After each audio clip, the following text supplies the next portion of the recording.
사람을 통해 일하시는 하나님이란 제목으로 우리 본문을 중심으로 같이 은혜를 나누기 원합니다. 자, 다윗은 지금 압살롬을 피해서 도망하고 있죠. 지난 시간에 살펴본 내용에 보니까 이 아히도벨이 그 압살롬에게 내놓은 다윗을 잡을 수 있는 그 계략, 기가 막힌 아주 치명적인 그런 계략이 있었잖아요. 이게 아히도벨의 머리에서 나왔습니다. 호응도 좋았습니다. 그런데 그 계략을 들었던 그 위장 항복을 하고서 그 압살롬의 신하가 되겠다고 이렇게 위장 항복을 했던 아렉 사람 후세가 그것을 듣고서 이게 다윗에게 너무나 치명적인 거예요. 이것이 시행된다면 다윗은 너무나 위험한 거예요. 그래가지고 어떻게 합니까? 아히도벨의 이 계략이 시행되지 않도록 이렇게 물타기 작전을 하잖아요.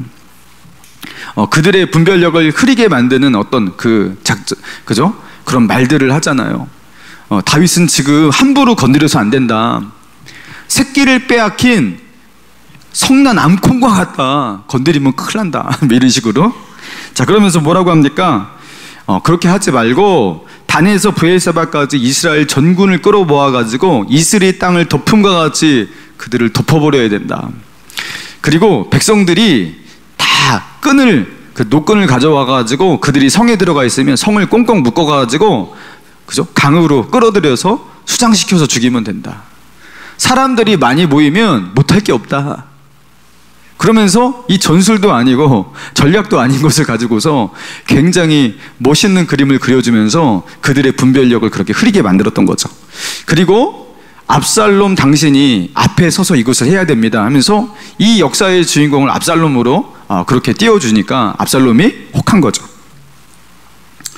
자, 그러면서 이 전혀 전략적이지 않은 그런 이야기를 듣고서 그죠? 압살롬은 그것을 택하고 아히도벨의 기가 막힌 다윗에게 너무나 치명적인 그 계략을 기각시켜 버립니다.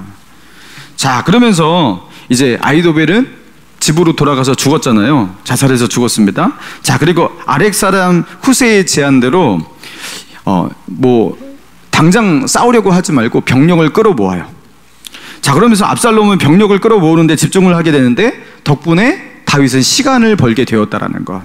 자, 그래서 24절 볼까요? 이에 다윗은 마하나임에 이르고, 이 마하나임은 어디에 있냐면 이따가 지도 한번 보여드릴 건데요. 요단 동편 야복강에 있어요. 야복강에. 약간 북쪽에 있는 거예요. 요단 동편 약간 북쪽. 자, 그리고 압살롬은 모든 이스라엘 사람과 함께 요단을 건너니라. 자, 다윗과 함께한 사람들은요, 이 마하나임에 들어가 있고, 아니면 마하나임이 이제 성체를 가지고 있는 어떤 성읍이었던 것으로 보입니다. 거기에 들어가 있고, 그리고 압살롬 진영은 이제 요단을 건너게 된 거예요. 그리고 계속해서 병력을 모으면서, 그죠? 이스라엘 땅을 덮음같이 덮어버릴 정도로 병력을 모아야 되니까 시간이 걸리겠죠? 자, 그러면서 25절 봅시다. 압살롬이 아마사로 요압을 대신하여 군 지휘관으로 삼으니라. 아마사는 이스라엘 사람 이드라라 하는 자의 아들이라. 이드라는 나하스의 딸 아비갈과 동침하여 그를 낳았으며, 아비갈은 요압의 어머니 수르야의 동생이더라. 이게 족보를 뭔가 이렇게 말을 하고 있는데 뭔 소린지 너무 복잡해요. 그죠? 하나하나 따져봐서 이렇게 여러분이 이렇게 그려보면 이해가 될 텐데, 이게 쉽게 말해서, 자, 압살롬이 자기의 군부대를 이끄는 어떤 그 군대 사령관, 장수가 필요하잖아요. 군대 장관이 필요한데 아마사를 세웠다라는 거예요. 근데 그 아마사가 누구인지 소개하고 있는 거예요. 그 아마사가 누구냐? 자, 길게 기록해서 이게 헷갈리는데요. 자, 아마사는 이스라엘 사람 이드라라는 자의 아들이라 하면서, 이드라는 나하스의 딸 아비갈과 동침하여 그를 낳았으며, 그러니까 아마사의 엄마가 아비갈이라는 거예요. 그죠? 근데 아비갈이 누구냐? 이 아비갈이라는 여인, 아마사를 낳은 아비갈이 누구냐? 요압의 어머니 수르야의 동생이라는 거예요. 수르야의 동생이래요. 그러니까 요압의 어머니 그리고 아마사의 어머니 어떻게 된 거예요? 언니 동생인 거예요. 언니 동생인 거예요. 자, 그리고 수르야는 누군지 아십니까? 수르야? 다윗의 친여동생입니다. 수르야가. 그래서 요압, 아비세, 아사엘, 그 요압 형제들은요, 다윗의 조카들이에요. 이제 족보가 이제 정리가 되셨어요? 네. 자, 그러니까 이 아마사도 아비갈이라는, 그죠? 아비갈이라는 자기의 여동생의, 다윗 입장에서 자기의 여동생의 아들이니까 자기 조카인 거예요. 자, 그래서 이게요, 이 친인척들 간에 이제 전쟁이 되고 있는 겁니다. 다윗이 자기의 아들에게 지금 쫓기고 있잖아요. 자기 아들 압살롬이 쿠데타를 일으켜가지고 아버지 잡겠다고, 아버지 죽이고 자기가 왕 되겠다고 이런 일을 당하고 있습니다. 그리고 그 자기 조카들도 지금 압살롬의 편에 들어가가지고, 요압 형제들은 다윗과 함께 있지만 그 조카들도, 또 다른 조카들도 압살롬 편에서 지금 자기에게 칼을 겨누고 있는 그런 상황인 거예요. 여러분, 그러니까 이게 차라리 남이면, 아예 모르는 남이라면 차라리 좋겠어요. 근데 자기의 피부치들, 그죠? 자기의 친인척들, 그들과 그죠? 칼을 들고서 그렇게 싸워야 되는 이 상황, 여러분 얼마나 참담합니까? 다윗의 입장에서 이게 얼마나 참담합니까? 다윗은 이 시련 속에서 그 다윗이 느끼는 이 슬픔, 이 배신감, 이 참담함은 말로 할 수 없었을 거예요. 자, 아무튼 다윗은 마하나임에 도달을 했고요. 다윗을 쫓는 압살롬 진영도 요단을 이제 막 건너서 이제 마하나임을 향해서 나아갈 수 있게 되었어요. 자, 그래서 26절 봅시다. 이에 이스라엘 무리와 압살롬이 길르앗 땅에 진친지라. 이게 요단을 건너서 왔다. 요단 동편을 통칭해서 길르앗 이렇게 부르기도 하거든요. 자, 그런데 여기서 다윗을 돕는 자들이 이제 본격적으로 다윗을 향해서 모이기 시작하는 그 장면을 27절 이하에 이제 그려주고 있는데요. 자, 27절 봅시다. 자, 27절 같이 한번 읽어볼까요? 시작. 다윗이 마하나임에 이르렀을 때 암몬족 속에게 속한 라밧 사람 나하스의 아들 소비와 로데발 사람 암미엘의 아들 마길과 로글림 길앗 사람 바르실레가 28절 침상과 대야와 질그릇과 밀과 보리와 밀가루와 볶은 곡식과 콩과 팥과 볶은 녹두와, 여기까지. 자, 27절에 보니까 이 마하나임에 왔을 때에 이 세 명의 사람들을 대표적으로 언급하면서 그들이 왔다. 근데 뭘 가지고 왔냐? 28절 침상과 대야와 질그릇. 여러분, 침상, 대야, 질그릇 이거 왜 갖고 온 거예요? 여러분, 다윗이 압살롬을 피해서 도망 나올 때 아무것도 챙기지 못했다라는 거예요. 아무것도. 여러분, 지금 이 압살롬을 피해서 도망가는 이 여정 보통 이제 며칠이 흘렀을 텐데, 그리고 거기서 이제 대치 상태 속에서 전쟁을 치를 때에도 여러분 야영을 하고 막 그렇게 해야 되는데, 여러분 아무것도 준비하지 않고 밖에 나가갖고 여러분 노숙을 한다 생각해 보세요. 이거 여러분 얼마나 이게 고되고 힘들겠습니까? 여러분, 그래서 캠핑 가잖아요. 밖으로 나가서 밖에서 한번 자려고 하면 그냥 차에다가 그냥 모든 짐들을 넣고 막 테트리스 하듯이 막 쌓아가지고, 거기서 그것도 부족해갖고 지붕 위에다가도 루프백 사가지고 얹고 막 그렇게 해가지고도 부족하다 그래갖고 차를 바꿔야 되나 이렇게 하면서 캠핑 가시죠? 최대한 많이 가지고 가려고 하잖아요. 그래서 하룻밤 자는 게 그렇게 많은 짐이 필요하단 말이에요. 근데 아무것도 안 가지고 왔어요. 얼마나 힘들겠습니까? 여러분, 그런데 여기서 이 사람들이 뭘 가지고 왔다요? 침상을 갖고 왔대요. 다윗이 누울 수 있는 침상도 없었던 거예요. 매트라도 있어야 될 거 아니겠습니까? 자, 그리고 대야와 대야. 다윗이 또 세수를 발도 씻어야 되는데 그것도 없어요. 자, 그리고 질그릇. 밥그릇이 있어야지 밥을 퍼먹을 거 아니에요. 밥그릇도 없어요. 아무것도 없는 거예요. 아무것도. 자, 그러니까 생존에 필요한 기본적인 어떤 그 생필품들, 어떤 물건들, 이런 것들이 하나도 갖추어지지 않았다라는 겁니다. 자, 그런데 그런 필수 장비들이 있잖아요. 생존에 필요한 필수 장비들, 이런 것들을 다 가지고 나왔다. 뭐 숟가락도 가지고 왔다, 젓가락도 가지고 왔다, 뭐 칼도 가지고 왔다, 도마도 가지고 왔다, 이런 거는 다 언급하지 않고 이런 것들을 대충 가지고 왔다 이렇게 언급을 하고 있는 거예요. 자, 그러면서 28절, 자, 28절 침상, 대야, 질그릇, 그 다음에 뭐라고 기록하고 있습니까? 밀과 보리, 밀가루, 볶은 곡식, 콩, 팥, 볶은 녹두. 자, 그리고 29절 꿀과 버터, 양과 치즈, 뭐 이런 거. 그러니까 먹을 수 있는 거 죄다 가지고 왔다 이 소리입니다. 먹을 수 있는 거, 요기가 될 수 있는 모든 것, 그거 가지고 와서 미처 식량을 챙기지 못하고 굶주리고 있는 배를 곪고 있는 다윗과 함께한 그 일행들을 위해서 그들이 먹을 수 있도록 도왔다라는 거예요. 자, 그러면서 29절 마지막을 보세요. 29절 끝에 뭐라고 기록되어 있습니까? 이는 그들 생각에 백성이 들에서 시장하고 고나여 목마르겠다 함이더라.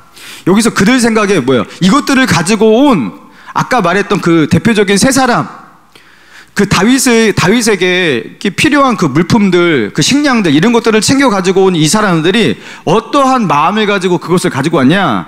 자, 어떠한 마음을 가지고 왔대요? 그들 생각에 백성들이 들에서 시장하고 고나고 목마르겠다 함이더라.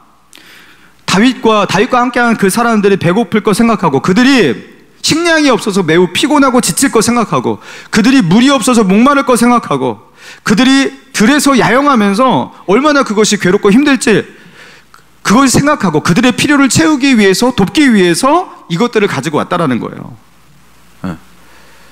여러분, 마음이 참 따뜻해지죠?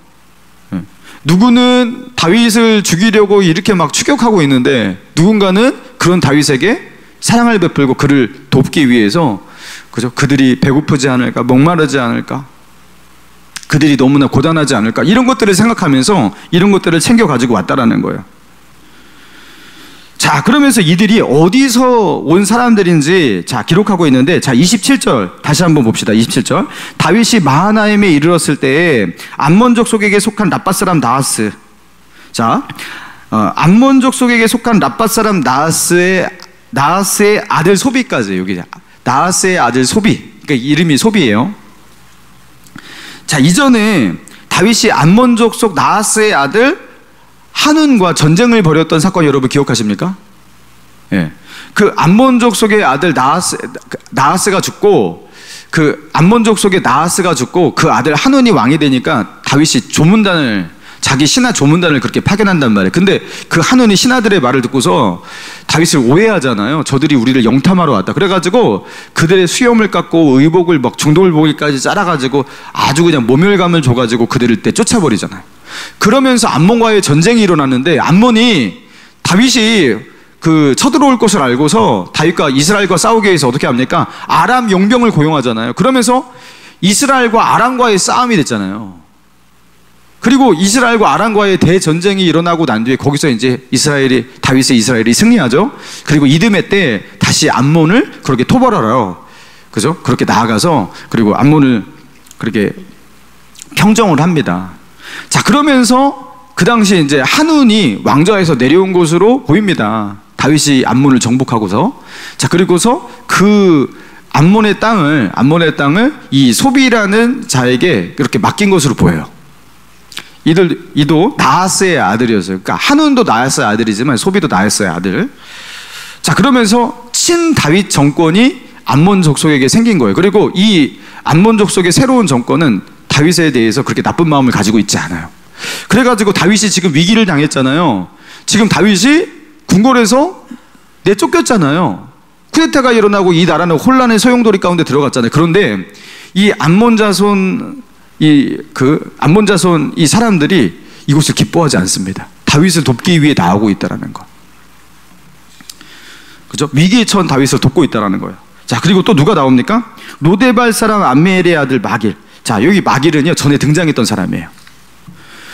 다윗이 예전에 사울의 종 시바를 불러다가 사울 왕과 요나단의 후손 중에서 살아남아있는 자가 있느냐 하고 물으니까 그 시바가 한 명 있습니다 하면서 요나단의 아들, 걷지 못하는 그 무비보셋이라는 자가 있습니다 하면서, 그 미브보셋이 어디에 있다고 말하냐면요, 사무엘하 9장 4절에 보니까 시바가 왕께 아뢰되 로드발 암미엘의 아들 마길의 집에 있나이다.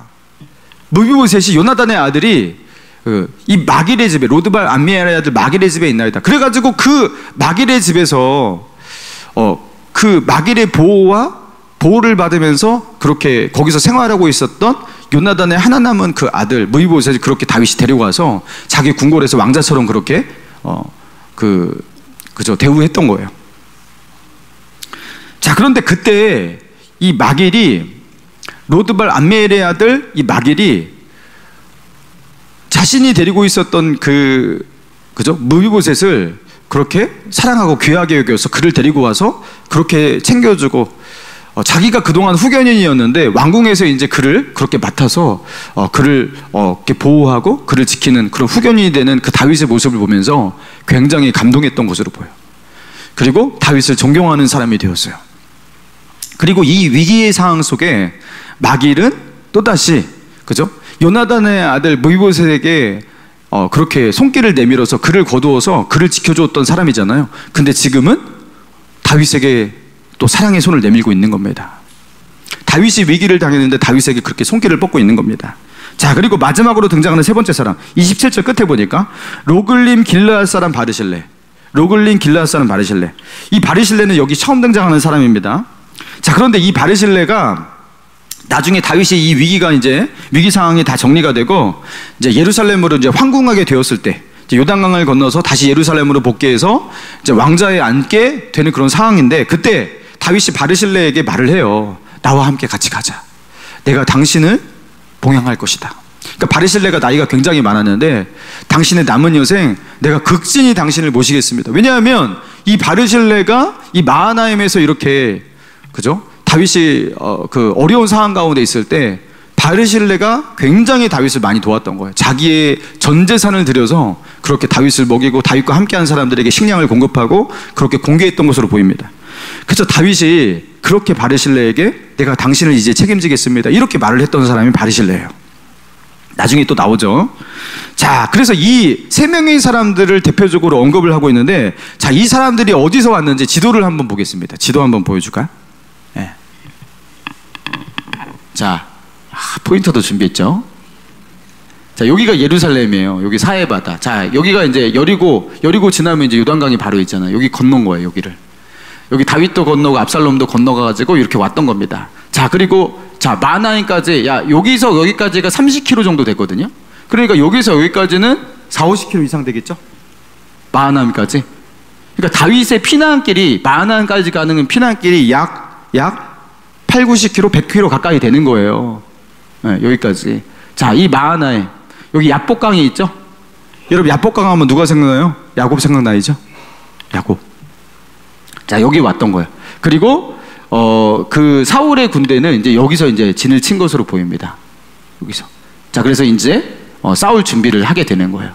자, 그리고 아까 언급했던 세 명의 그 유지들, 부호들, 그들이 이제 다윗을 지원하면서 왔는데 어디서 왔는지 봅시다. 암미엘의 아들 마길. 자, 여기서 로드발이 여기거든요. 그죠? 요단 동편 가장 북쪽인 이 로드발에서 여기까지 온 거예요. 거의 뭐 피난길 온 거나 마찬가지예요. 그죠? 자, 그리고 로글림. 이거 누구예요? 바르실레. 로글림에서 온 이 바르실레가 여기까지 온 거예요. 자, 그리고 라빠. 암몬의 라빠, 소비. 여기서 왔잖아요. 자, 그러니까 이게 동서남북에서 사방에서 그죠? 그 재산을 가지고 있는 그런 많은 유지들, 이런 사람들이 다윗을 돕기 위해서 이렇게 여기까지 온 거예요. 자, 그럼 이 세 사람들이 이렇게 어떻게 보면은 요단 동편 길르앗 전역에서 다윗을 지원하기 위해서 이런 부호들이 몰려들었다라는 것은 그들만 다윗을 도왔다라는 게 아니라는 거죠. 그들만 다윗을 도왔을 리가 없죠. 이들은 이 지역에서 굉장히 큰 실력자들이고 영향력 있는 사람들인데, 이들 외에도 많은 사람들이 다윗을 지원하고 다윗을 돕기 위해서 왔는데 그것을 다 일일이 거론하지 않는 것 뿐인 겁니다. 자, 그래서 우리가 그 다음 장인 18장을 볼까요? 18장에 보면요, 자, 이에 다윗이 1절 봅시다. 이에 다윗이 그와 함께한 백성을 찾아가서 천부장과 백부장을 그들 위에 세우고, 다윗이 그의 백성을 내보냈을 3분의 1은 요압의 휘하에, 3분의 1은 스루야의 아들 요압의 동생 아비새의 휘하에 넘기고, 3분의 1을 가드 사람 이때의 휘하에 넘기고, 왕이 백성에게 이르되 나도 반드시 너희와 함께 나가리라. 자 1절에 보니까 천부장과 백부장을 그들 위에 세웠다 하면서 이제 천부장들을 세울 수 있는, 그리고 천부장들 위에 군대를 3분해 가지고 3분의 1, 3분의 1, 3분의 1 해가지고 그 3분의 1의 군대를 맡은, 그죠?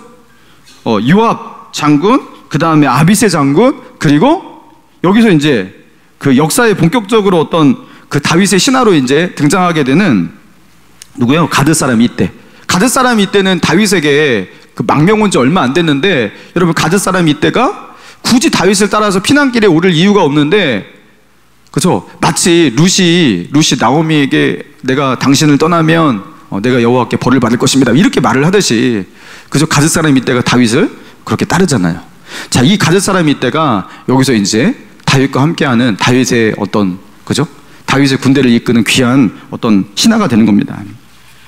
자, 이렇게 지금 이 백부장, 그리고 천부장, 그리고 그 위에 있는 이런 장군들, 이런 사람들을 세울 만큼 많은, 최소한 수천 명이에요. 제가 볼 때 이게 몇만 명 이상 모인 것 같아요. 자, 처음에 다윗은요, 압살롬과 아예 싸울 수도 없었어요. 소유한 군대가 가드 사람 이때가 가지고 있는 600명의 사람들이 전부인 것처럼. 그죠? 압살롬이 주요한 인사들, 그죠? 군대의 어떤 주요한 어떤 보직의 인사들, 이런 사람들도 다 초대해갖고 자기 편으로 만들었기 때문에 군인이 없어요. 그런 상황이었는데, 이제 시간이 조금 지나고, 그죠? 사람들이 다윗에게 몰려들기 시작하는데, 자, 이런 주요한 세 사람뿐만 아니라 많은 다윗을 위해 싸우겠다고 모이는 많은 사람들이 있었다라는 겁니다. 여러분, 사랑하는 성도 여러분, 하나님은 오늘 이 본문을 통해서 우리에게 무엇을 말씀하고 계시는 것입니까? 자, 오늘 언급되고 있는 이 마하나임, 다윗이 이 마하나임까지 왔을 때 다윗을 돕기 위해서 다윗을 도우러 나온 사람들의 이름, 그리고 그들이 가지고 온 물품들, 식량들, 이런 것들을 일일이 이렇게 나열을 하고 있단 말이에요. 뭐 볶음국시, 콩, 뭐 치즈, 뭐 이런 거 갖고 왔다. 여러분 음식물 갖고 왔다. 이렇게 하면 되죠. 왜 이런 것들을 이렇게 기록을 하고 있는 거예요?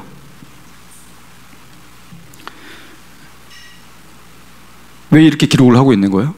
여러분, 이거는 강조하고 있는 거예요. 지금 분위기가 뭔가 바뀌고 있다는 것을 우리에게 표현하고 있는 겁니다. 다윗은 완전히 수세에 내몰리고, 다윗은 인생 최대의 위기 가운데 있고, 다윗은 자기 아들에 쫓겨가지고 조금 대항하고 싸울 수도 없어가지고 그냥 피난길에 올랐잖아요. 그리고 굉장히 큰 위기 가운데 위기를 맞이하기도 하잖아요. 그런데 그런 다윗이지만 요단강을 건너 동편으로 그렇게 도망하고, 자기의 궁을 버리고 도망하고, 자기의 아들에게 쫓기고 자기에게 조카에게 쫓기고, 이런 다윗이지만 그럼에도 불구하고 그런 다윗을 돕는 자들이 등장하기 시작했다.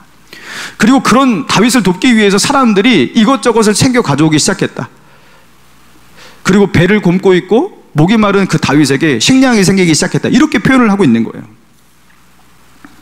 자, 그러면서 다윗을 향한 하나님의 징계를 받는 어떤 그림이잖아요. 이게 다 하나님께서 다윗을 징계하시는 하나님의 징계가 이런 식으로 일어날 것을 다윗은 알고 있었어요. 그래서 다윗은 이 징계를 거절하지 않는단 말이에요. 시므이가 자기를 저주할 때 하나님이 보내서 저주한 것이다. 내가 그거 받아야 된다. 시므이가 돌을 던지면 그 돌도 내가 맞아야 된다. 이렇게 생각하고서 이 징계를 수용하고 있는 다윗이란 말이에요. 자, 그런데 그렇게 하나님의 혹독한 징계 속에서 자기 아들에게 그렇게 쫓기고 배신당하고 많은 신하들에게 배신당하는 그 다윗이 어마어마한 수모를 당하고, 그렇죠? 어마어마한 고통을 당하고 있는 다윗이지만 하나님의 채찍과 몽둥이는 여기까지였다. 여기까지. 이미 다윗은 많은 고통을 받았고 많은 수모를 경험했고 많은 것을 잃었어요. 그리고 하나님의 그런 다윗에게, 이제 많은 징계를 받은 다윗에게 이제 터닝 포인트, 회복을 명하고 계시는 그런 분위기가 여기서 감지가 된다는 거예요. 다윗은 힘이 너무나 약해져서 자기 아들에게 쫓겨났어요. 도망갈 수밖에 없었어요. 근데 다시 다윗에게 힘이 보이고 있습니다. 다윗은 먹을 것도 챙길 수가 없었어요. 근데 다윗을 돕기 위해 다윗에게 식량을 공급하는 사람들이 사방에서 몰려옵니다. 사방에서. 심지어 암몬족 속의 소비라는 사람, 그 이방 나라의, 그죠, 암몬족 속의 소비. 얼마 전에 다윗이 그렇게 정보를 냈던 그 암몬족 속의 그 지도자도 다윗을 돕기 위해서 먹을 것을 가지고 와요. 하나님은 다윗에게 힘을 주고 계세요.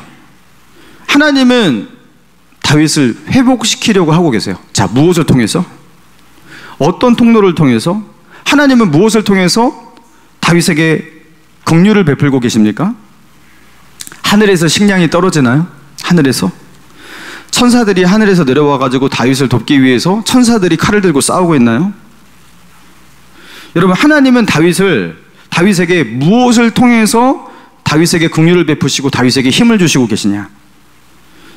다윗은 많은 사람들에게 배신을 당했죠. 많은 사람이 다윗을 떠나갔죠. 자, 그렇지만, 그리고 여전히 다윗의 목숨을 노리는 사람들은 많지만, 자, 이제 다윗을 지지하는 사람들, 다윗을 도우려는 사람들, 다윗을 지키려는 사람들, 그런 사람들이 다윗에게로 몰려들고 있습니다. 로드발 암미엘의 아들 마길, 라빠 사람 나하스의 아들 소비, 로글림 길앗 사람 바르실레. 그리고 이제 다윗을 위해 싸우겠다고 몰려든 그래서 수만의 사람들. 여러분, 하나님은 이들을 통해서 다윗을 향한 하나님의 징계가 이제 끝나가고 있다는 것, 그에게 회복을 명하시고 있다는 것, 무엇을 통해서 보여주는 거예요? 사람을 통해서 보여주는 거예요. 사람을 통해서. 그 사람들이 그냥 마음이 착해가지고 다윗을 도우러 나온 게 아니라는 거예요. 이 사람들에게 다윗이 뭐 좋은 왕이었기 때문에, 단지 그래가지고 인기 있는 왕이었기 때문에, 압살롬보다 더 나은 왕이기 때문에 그들이 단지 그렇게 다윗을 돕는 게 아니라는 거예요. 여러분, 그러면 압살롬을 돕는 사람들은 다윗이 좋은 왕이라는 걸 몰랐을까? 그렇지 않잖아요. 하나님께서 그들에게 감동을 주신 거예요. 다윗을 도우라고. 가만히 있지 말고 다윗을 도우라고. 이 먼 곳에서 너는 식량을 가지고 다윗을 돕기 위해서 다윗을 도우러 나아가라고, 여러분, 이들을 끌어모아서 마하나임으로 사람들을 하나님께서 보내시고 계신 겁니다.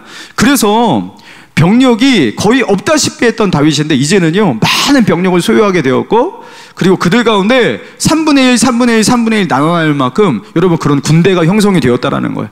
그리고 그들을 먹일 수 있는 식량들이 공급되고 있습니다. 여러분, 이거 다 어떤 역사예요? 하늘의 하나님께서 다윗을 도우라고 하나님이 보내신 사람들이에요.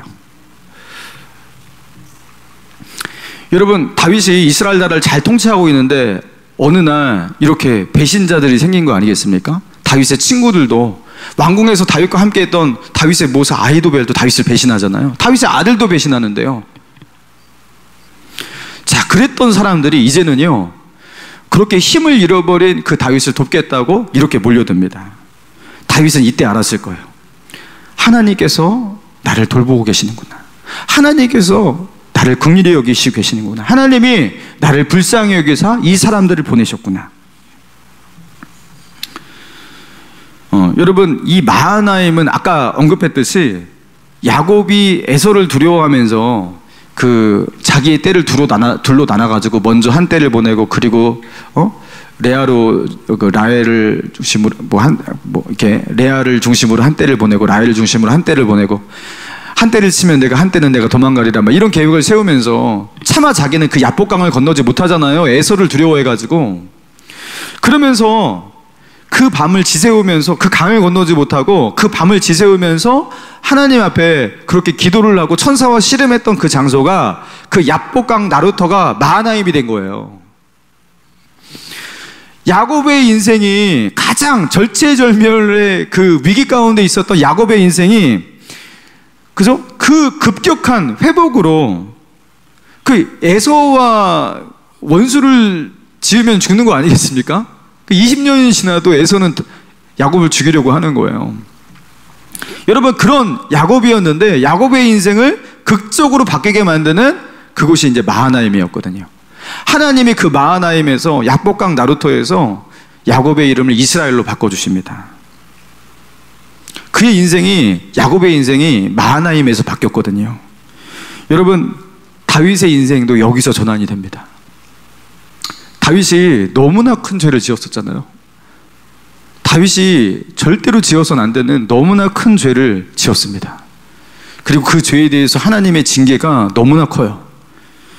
근데 그 징계가 끝나가고 있음을, 하나님께서 다윗에게 회복을 명하시고 그를 긍휼히 여기고 있음, 여러분, 그것이 이제 그 하나님의 긍휼과 회복이 시작되는 장소, 마하나임이에요.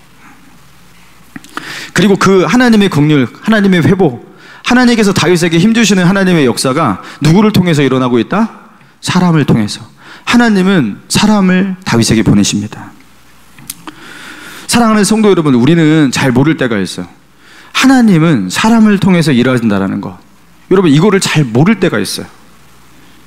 여러분, 내 옆에 있는 사람이 왜 계속 내 옆에 있을까? 왜 나를 배신하지 않을까?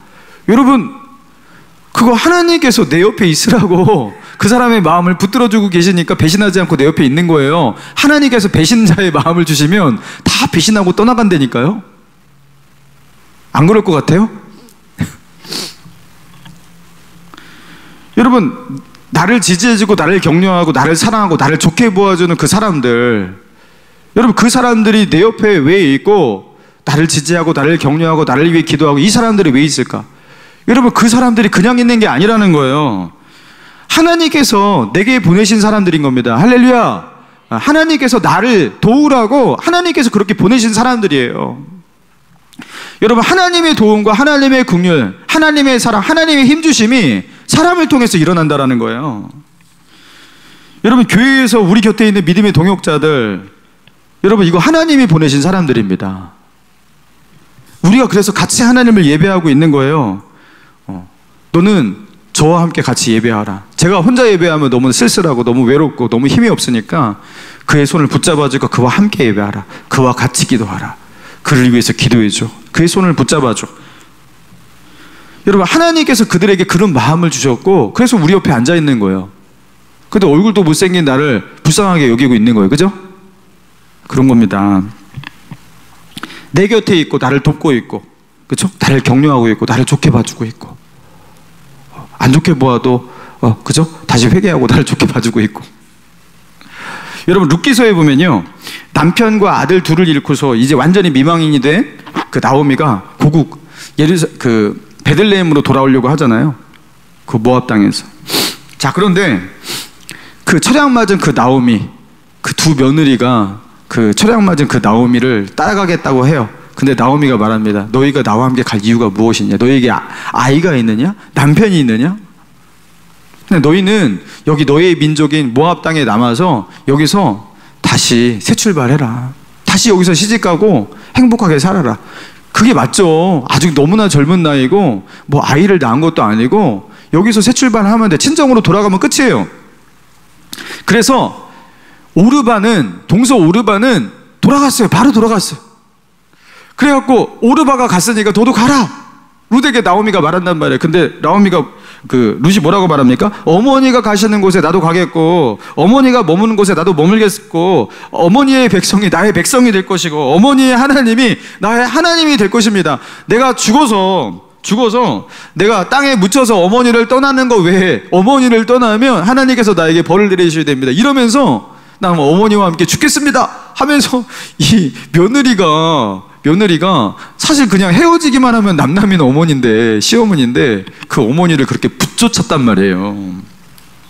왜 그러는 거예요 도대체? 여러분, 왜 그러는 거예요? 왜 그러는지 모르겠어요 도대체. 저도 아니, 왜 그러는 거예요? 아니, 룻에게 왜 그런 마음이 있냐고요 도대체. 이 시어머니를 왜 그렇게 불쌍하게 여기고, 아니 친정으로 돌아가면 되는데 왜 안 돌아가고 왜 어머니를 그렇게 쫓아서 이방 땅으로, 그죠? 그 모든 문화, 언어 다 다르고 낯설고 자기는 거기 가면 과부가 돼야 되는데, 여러분 그곳으로 왜 들어가는 겁니까? 왜 그러는 거예요 도대체? 이해할 수가 없죠. 하나님께서 룻을 통해서 나오미를 격려하고 위로하라고 하나님이 룻이라는 사람을, 이 작은 여인을 이 나오미에게 붙여주신 겁니다. 나오미는 많은 것을 잃었죠. 남편도 잃고 자식도 잃고 다 잃었죠. 그렇지만 하나님께서 그를 버리지 않았다고, 포기하지 말라고, 그에게 하나님께서 힘과 사랑과 위로와 격려를 주시는, 누구를 통해서? 룻을 통해서, 사람을 통해서. 여러분, 하나님의 헤세드가 사람을 통해서 나타난다. 여러분, 그게 룻기서의 주제예요. 룻이 나오미에게 베푼 그 긍휼, 사랑, 그거 하나님의 사랑이다 이 소리예요. 보아스가 룻에게 베푼, 이 나오미의 집안에게 베푼 이 긍휼, 이거 하나님의 긍휼이라는 거예요. 하나님의 헤세드라는 거예요. 여러분, 하나님은 어떻게 일하신다? 사람을 통해서 그렇게 일하신다. 여러분, 다윗을 향한 하나님의 헤세드도 그랬잖아요. 이렇게, 그죠? 마귀를 통해서, 소비를 통해서, 그죠? 또 바르실레를 통해서 이렇게 나타나고 있잖아요. 그리고 예전에는 어떻게 나타났어요? 요나단을 통해서. 이거 하나님이 보내신 사람들이에요. 사랑하는 성도 여러분, 여러분 곁에 믿음의 동역자가 있습니까? 그거 하나님께서 여러분에게 주신 어마어마한 하나님의 긍휼이에요. 하나님의 헤세드예요. 함께 하나님을 예배하며 은혜 나눌 수 있는 믿음의 사람들, 공동체가 우리에게 있다라는 거, 이거 놀라운 하나님의 헤세드예요. 저는 이렇게 목감신일교회 동역자들을 보면서 저는 하나님의 사랑을 진짜 항상 느낍니다. 하나님이 나를 너무 사랑하시는구나. 나를 긍휼히 여기시는구나. 그래서 나에게 이런 사람들을 내 곁에 주시고 붙여주시고 나와 함께 동역하게 하시는구나. 너무 감사해요. 하나님의 사랑이 너무 느껴져요. 하나님께서 나에게 보내신 사람들이구나. 얼마나 든든한지. 하나도 외롭지가 않아요. 제가 지난 8월 달에 목자 가정 MT 다녀오면서 이 목자들과 간담회를 했어요. 세 파트로 나눠가지고 저희도 이제 목자가 많으니까, 그죠? 1팀, 2팀, 3팀 이렇게 나눠가지고 간담회를 했어요. 근데 거기서 나는 이제 그 질문이 무엇이었냐면, 1. 나의 신앙은 지금 성장하고 있는가? 1년 전과 지금은 다른가? 2. 나는 예배에 온전히 집중하고 있는가? 은혜에 집중하고 있는가? 3. 나의 신앙생활은 외롭지 않은가? 4. 사역이 너무 버겁고 힘들지 않은가? 제가 이거 진짜 알고 싶었거든요. 그리고 이거를 좀 나눠야겠다. 만약에 이런 것들이 굉장히 중요한 것들인데 이런 것에서 우리가 좀 부족함이 있고 결핍이 있다면 이거를 어떻게든지 우리가 해결해야 된다, 이런 마음을 가지고서 제가 기도하면서 만든 질문이었어요. 그리고 여기서 제가 제일 관심을 가지고 있었던 질문이 무엇이었냐면, 나의 신앙생활은 외롭지 않은가? 그러니까 신앙생활을 하고 또 이렇게 교회에서 사역하고 봉사하고 하고 있지만 어떤 분들은 그 외롭게 이 사역을 하고 있을 수도 있고 외롭게 신앙생활을 하고 있을 수도 있다라는 그런 생각을 하게 되었어요. 나는 뭔가 이렇게 마음을 나눌 사람이 없어. 나는 혼자인 것 같아. 이런 느낌을 가지고서 신앙생활을 하고 또 이렇게 사역을 하고 있는 사람이 혹시 있지 않을까? 그래가지고 솔직하게 말하라고 하고서 이제 이렇게 뭐 시간이 많지는 않지만 이렇게 돌아가면서 이제 목자들 나누는데, 외롭다고 말하는 사람이 제 기억에는 한 명도 없었어요. 외롭진 않대요. 동역자가 있고 그 동역자들과 함께 마음을 나눌 수 있다라는 거예요. 너무 감사했어요. 우리가 연대의식이 있구나. 우리 가운데 어떤 유대감이 있구나. 우리가 믿음으로 함께 나아가는, 같이 나아가는 사람들이 내 곁에 있다라는 어떤 이 의식들이 있구나. 이게 정서적으로 서로 통하고 있구나. 그렇게 외로워 보이는 사람들이 없었어요. 여러분, 그런데 이거는 목자뿐만 아니라 여러분, 우리 모든 사람들에게 다 중요한 질문입니다. 여러분, 신앙생활을 혹시 외롭게 하고 있지 않습니까? 여러분, 교회를 다니는데 외롭지 않습니까? 여러분, 이거 뭔가 문제가 있는 거예요. 여러분, 교회가 하나님께서 이렇게 외롭게 신앙생활 하지 말라고 하나님께서 우리에게 교회를 주셨는데 교회를 다니는데 외로워. 그럼 이거 이상한 거잖아요, 지금. 그죠? 이상한 겁니다. 뭔가 문제가 있는 겁니다. 교회를 다니는데 외롭다. 그러면은 교회의 역할이 온전히 나에게 이루어지지 않고 있는 거예요. 이 문제가 자신이 이제 교회 안으로, 공동체 안으로 들어가려고 노력하지 않고 맨날 발을 빼고 막 그렇게 본인이 그렇게 해가지고 그런 일이 일어날 수도 있고, 또 본인은 좀 이렇게 안으로 들어가고 싶고 같이 하고 싶고 그런 마음이 있는데 공동체가 그를 받아주지 않고 끌어안지 못하고 뭐 예를 들어 텃세를 부린다든가, 뭐 이렇게 뭔가 돌봄과 사랑으로 나아가지 못한다든가, 그렇게 부족해가지고 공동체의 역량이 부족해가지고 그런 일이 일어날 수도 있어요. 우리 교회에 그런 일들이 다 일어날 수가 있는 겁니다. 여러분, 그런데 꼭 아시기 바랍니다. 여러분, 목감신일교회 공동체는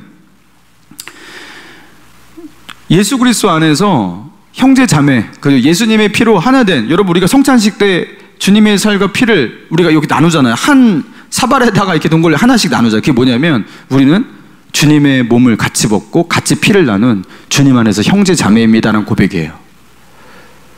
여러분, 이게 예수 그리스도의 피로 연결된 우리가 공동체예요. 우리는 안으로 들어오겠다는 사람을 절대 막지 않습니다. 주님 안에서 하나님의 사랑을, 그죠? 하나님의 위로하심을 여러분 그렇게 바라면서 이렇게 교회에 나온 사람들을 여러분 절대로 그들을 가로막지 않습니다. 그들을 외롭게 만드는 그런 공동체가 되는 것을 우리는 거부합니다. 우리는 인간적인 생각을 가지고 내가 원하는 사람, 우리 교회에 도움되는 사람, 이런 사람들만 우리 함께 할 거야. 여러분 이런 인간적인 공동체가 되는 것을 우리는 매우 지향합니다. 여러분 그렇게 하라고, 그래서 영적인 공동체가 되라고 우리는 소그룹을 강조하고 있는 거예요. 소그룹. 여러분 대한민국 교회의 화두가 요새 소그룹이에요. 하도 성도들이 왜 교회를 잘 안 나올까? 교회에 나오는데 왜 헌신을 못할까? 왜 신앙 성장을 못할까?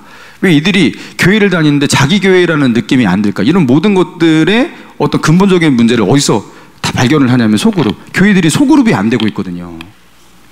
소그룹이 안 돼. 성도의 교제가 안 돼요. 여러분 이 문제를 분명히 간파하고 있는 강대성 목사는 여러분 죽어라 소그룹 강조하는 겁니다. 여러분 소그룹은 정말 중요한 거예요. 여러분 믿음의 어떤 문제를 가지고서 같이 나누고, 그리고 그걸 가지고서 서로 기도해주고, 그리고 같이 연대의식을 가지고 우리 같이 해보자, 서로 격려해주고, 서로 돌아봐 사랑과 선행을 격려하며, 이런 일들이 다 어디서 일어나요? 그냥 예배만 드리고 가도 나름의 교제는 있긴 있어요. 그렇지만 많이 부족하죠. 서로 돌아볼 수가 없어요. 알아야지 돌아보지. 알아야지. 그 사람의 사정을 서로 나누고 듣고 이렇게 해야지 돌아보지. 자, 우리가 그것을 나누기 위해서 우리는 그렇게 소그룹을 강조하고 목장 모임 시간을 확보를 하는 것이고, 그 시간을 방해하는 그 어떤 사역도 우리는 다 거부하는 거예요. 여러분 목감신일교회 소그룹 장소가 이렇게 많은 교회 없죠? 여러분 초대형 교회도 우리보다 소그룹 장소가 많지 않습니다. 저희는 소그룹을 잘 되게 하기 위해서 돈을 아끼지를 않아요. 눈치채셨어요? 여러분 그런 교회예요. 왜냐하면 옆에 있는 이 동역자들은 하나님께서 우리에게 보내신 우리를 돕는 자이고, 그리고 우리가 서로가 서로를 도우면서 우리가 하나님의 뜻을 이루는 거거든요. 다윗을 돕기 위해서 나온 이 사람들, 여러분 이들을 통해서 하나님의 나라가 이렇게 이루어지듯이 여러분 우리도 그런 거거든요. 자, 그래서 소그룹을 하는 거예요. 같이 거기서 하나님 말씀을 나누고, 은혜를 나누고, 자기의 문제 고민을 나누고, 신앙의 이야기를 나누고, 그렇게 하는 거예요. 자, 그런데 왜 그렇게 하는데 왜 1년마다 이렇게 한 번씩 획 바꿔버리시는 거예요? 왜 바꾸겠어요? 또 다른 동역자들이 있다는 거예요. 여러분 정들고 이렇게 조금 이렇게 정붙이고 좀 이렇게 할 만하면은 확 바꿔버리죠? 예, 그것도 죄다. 바꿔버리는 이유가 무엇이냐면 또 다른 동역자들을 발굴하고 같이 연대하라고 그러는 거예요. 좋은 사람들이 굉장히 많거든요. 그리고 도움만 받지 말고 돕는 자가 되라는 겁니다. 누군가가 나에게 손을 내밀고 나에게 사랑을 해줬으면 이제 맨날 사랑만 받고, 나는 사랑을 받기 위해 태어났으니까 계속해서 사랑만 받을 거야. 여러분 제발 이렇게 살지 마세요. 끝까지 사랑받기 위해 태어난 사람은 죽을 때까지 그렇게 살다가 끝내지 마세요. 여러분 누군가를 돕고 지지하고 격려하고 붙들어주는 여러분 그런 믿음의 사람이 되시기 바랍니다. 자, 누군가가 나에게 이렇게 돕는 자가 되어서, 하나님의 메신저가 되어서, 하나님이 보내신 사람이 되어서 나에게 다가와가지고 손 내밀어줘가지고 지금 다윗이 이 위기 가운데서 회복을 경험하게 되지 않습니까? 여러분 그렇게 되었듯이 이제는요, 내가 하나님의 메신저가 되어서 내가 누군가를 돕고, 누군가를 붙들어주고, 누군가를 일으켜 세워주고, 그리고 하나님의 나라를 일으켜 세우는 그런 하나님의 메신저가 되어서 내가 나아가야 되는 거예요. 할렐루야. 여러분 그런 사람이 되어야 되는 거예요. 여러분 우리가 그런 사람입니다. 한 사람 한 사람들.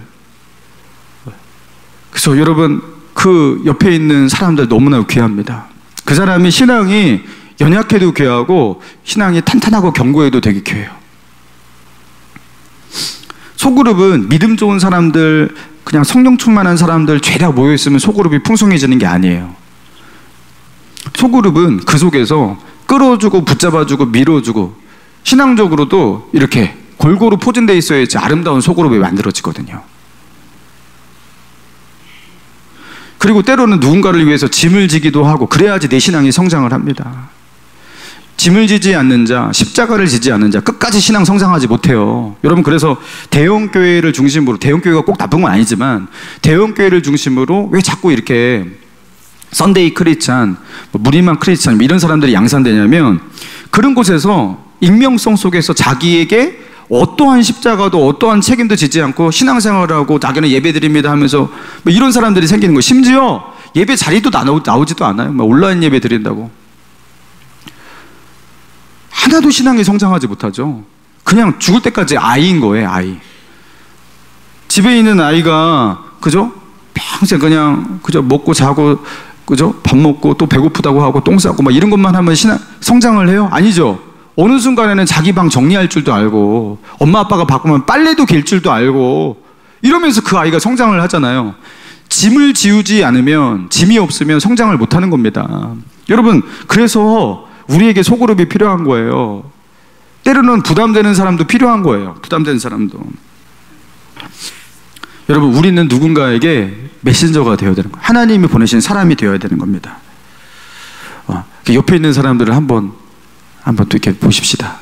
자, 한마디 해봅시다. 당신은 나에게 너무나 소중합니다. 네, 당신 소중합니다. 당신을 배신하지 않겠습니다. 당신을 배신하지 않겠습니다. 격려하고 지지하고 그를 위해 기도하고 하나님이 주신 천사 같은 사람들. 저는 맨날 감사해요. 목감신일교회 너무 감사해요. 어떻게 오늘도 이렇게 사람들이 이렇게 와하고 또 같이 예배하고 믿음으로 살겠다고 너무 감사해요. 추석 연휴 동안 우리가 만나는 모든 사람들, 그들에게 우리는 메신저입니다. 여러분, 하나님이 보내신 메신저입니다. 여러분, 그런 메신저로 그렇게 나아갈 수 있는 저와 여러분 되시기를 주님의 이름으로 축원합니다. 자, 우리 찬양하고 우리 기도